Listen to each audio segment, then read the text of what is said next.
சூப்பரான பருப்புருண்டை குழம்பு தான் செய்ய போறோம். இந்த பருப்புருண்டை குழம்பு சிம்பிளா எப்படி செய்யறது அப்படின்னு தான் பார்க்க போறோம். பருப்புருண்டையை வந்து நான் ஆவியில வேக வச்சு தான் போட போறேன். நீங்க ஆவியில வேக வச்சு போடும்போது உடஞ்சு போகாது. அதே சமயம் சாப்பிடும்போது ரொம்ப சாஃப்டாவும் இருக்கும்.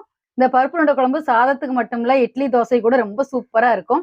வாங்க பருப்புருண்டை குழம்பு எப்படி செய்யறதுன்னு பார்க்கலாம். பருப்புருண்டை குழம்பு செய்யறதுக்கு தேவையான பொருட்கள் என்னன்னு பார்த்துடலாம்.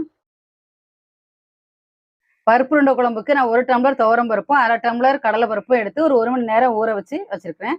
நல்லா தண்ணியை வடிகட்டிட்டு அதோட 3 காஞ்ச மிளகாயும் சேர்த்து கொஞ்சம் உப்பும் சேர்த்து அரைச்சு எடுத்துக்கலாம். இது நம்ம வடக்கி அரைக்கிறத விட கொஞ்சம் நைஸா அரைச்சி எடுத்துக்கணும். தண்ணி சுத்தமா இல்லாம நல்லா ட்ரையா அரைச்சி எடுத்துக்கணும். இப்ப நைஸா அரைச்சி எடுத்துட்டு வந்தாச்சு. உருட்டும் போது நல்லா உருட்டுறதுக்கு நல்லா வசதியா வரணும் உங்களுக்கு. அந்த மாதிரி அரைச்சி எடுத்துக்கணும். இதான் பக்குவம். ஒரு பெரிய வெங்காயம் எடுத்து பொடியா கட் பண்ணி வச்சிருக்கிறேன். அதை இந்த மாவுல சேர்த்துடலாம். கொஞ்சமா மல்லி இலை, ஒரு 3 ஸ்பூன் அளவுக்கு தேங்காய் துருவல், இதெல்லாம் சேர்த்து நல்லா ஒண்ணா மிக்ஸ் பண்ணிடலாம்.